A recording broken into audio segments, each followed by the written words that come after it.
change doesn't just shift what you do, it shifts who you are. And as you become someone new, you may find yourself mourning the pieces you had to leave behind. Now, that doesn't mean that you're off course. It just means you're shedding your skin. It means you're doing the real work. So if you find yourself crying for the old you, bless them.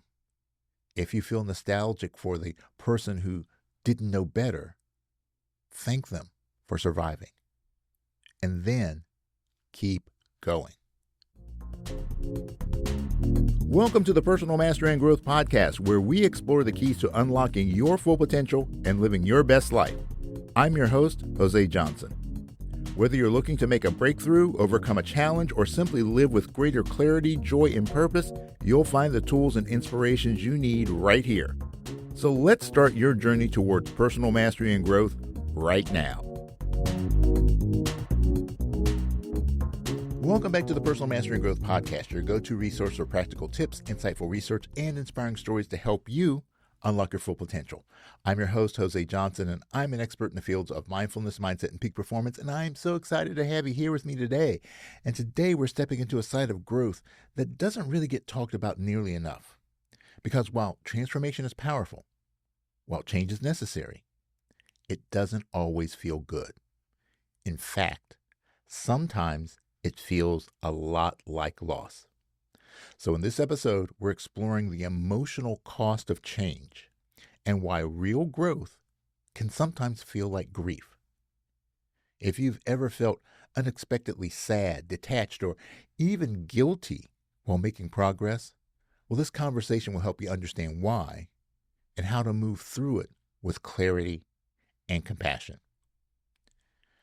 When we talk about personal growth, we typically highlight the things that we gain. Things like greater clarity, new habits, stronger relationships, a deeper sense of purpose, a mindset rooted in possibility instead of limitation. But we often leave out the things that we lose. And real transformation, well, it involves both. Growth is not just about adding, it's also about subtracting and sometimes surrendering. You see, when you commit to becoming someone new, you're not just building, you're also breaking. You're breaking old patterns, dissolving roles, and stepping out of identities that you have made carried for years. And that process, well, it can be disorienting. You may be letting go of relationships that were built around your old identity, habits that gave you comfort, even if they were unhealthy, roles like the fixer, the high achiever, or the quiet one. Emotional patterns like people-pleasing, avoidance, or hyper-independence. Even dreams or goals that no longer fit who you're becoming. And each of those things has emotional weight. They were familiar. They felt safe. Some even helped you survive. So when you start releasing them, a part of you mourns. Look, I've seen this time and time again in my clients, and I've lived it personally. That moment when you feel conflicted, you're proud of your progress, but somehow also sad. It's confusing because no one told you that becoming your best self might require grieving your former self.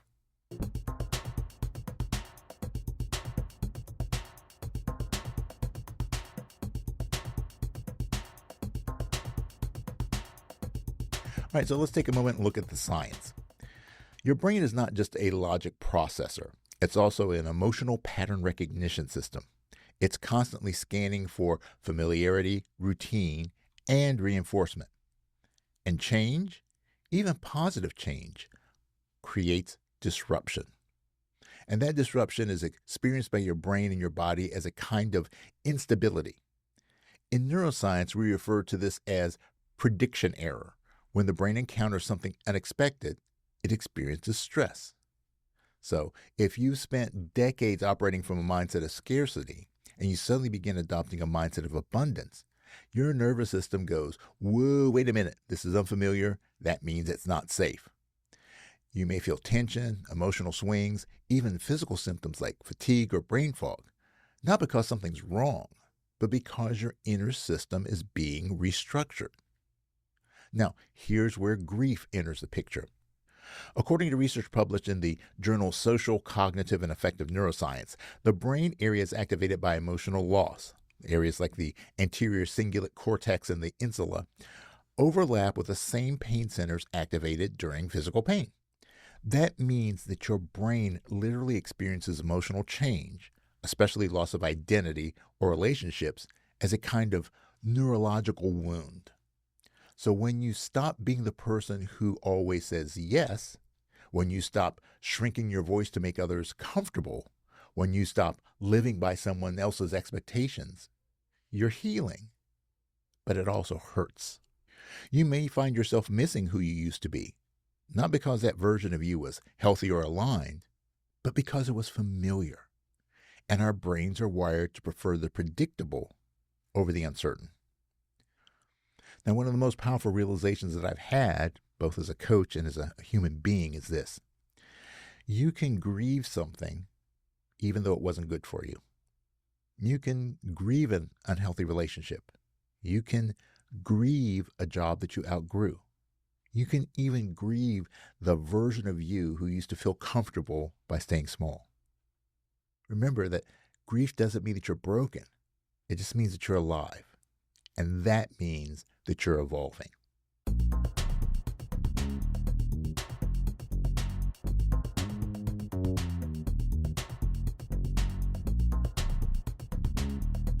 All right, so how do you know if you're navigating this kind of emotional residue?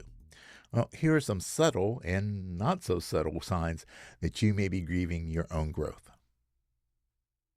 1, you feel disconnected from your current life, even when it's better. There's a strange emptiness that follows change. You wonder, shouldn't I feel happier? 2, you feel guilt or discomfort about setting boundaries or saying no. You're choosing yourself, but part of you still feels like it's wrong. 3, you miss parts of your old self, even the parts that were struggling. There's a strange nostalgia for the simplicity or predictability of your previous life. 4, you feel tired, anxious, or emotionally flat after making real progress. Your nervous system is recalibrating. Your old emotional anchors have been removed. And 5, you feel like no one around you understands what you're going through. As you grow, your old tribe may not resonate anymore, which can create a sense of emotional isolation. And here's the paradox. The more internal work you do, the more emotionally complex the journey becomes. Because as your awareness increases, so does your capacity to feel deeply. And that includes the pain of becoming someone new. Hey, if you're enjoying this episode and you're ready to take your growth to the next level, check out my online course, The Mindset Makeover. It's a step-by-step system to help you identify the beliefs that are holding you back and replace them with the mindsets that you need to thrive. You'll get tools, guided exercises, and a clear path forward, whether you're stuck, starting over, or just ready to level up.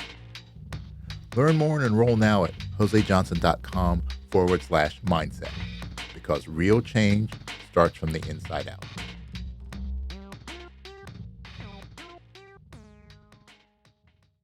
All right, so what do we do when growth feels heavy? Well, here are 5 practical tools that can help you move through the grief of growth with clarity and compassion. Number 1, normalize the grief.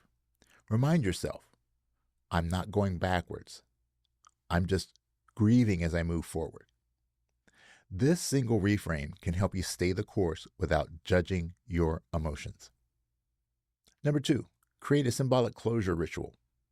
Do something like write a farewell letter to your old self. Name what you're letting go of. Thank that version of you for doing the best that they could. Then close the chapter intentionally. Burn the letter, bury it, or simply put it away. Number 3, make space to feel without fixing. Not everything needs a solution. Sometimes what we need is permission to feel. So set aside 10 to 15 minutes for intentional reflection, journaling, or stillness. Let the emotions move through you. Number 4, find soul-aligned support. Surround yourself with people who understand that growth isn't always pretty. Now, these aren't just cheerleaders. They're companions for the hard parts of the path. And number 5, anchor into identity expansion. Keep a written reminder of who you are becoming. This can be a vision statement, a quote, or a single affirmation like, I'm becoming someone who honors my truth, even when it's uncomfortable. This gives your nervous system a sense of orientation when everything feels new. So here's your challenge for this week. Take 10 minutes to reflect on this question. What part of yourself or of your life are you grieving, even as you grow? Write it down. Acknowledge the loss. Then on the same page, write, I am making space for, and then complete the sentence. You may be letting go of comfort, but you're making space for alignment.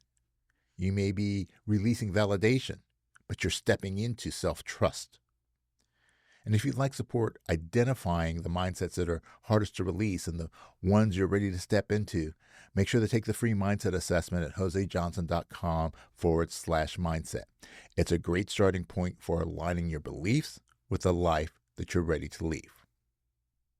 Change doesn't just shift what you do. It shifts who you are. And as you become someone new, you may find yourself mourning the pieces you had to leave behind. Now, that doesn't mean that you're off course.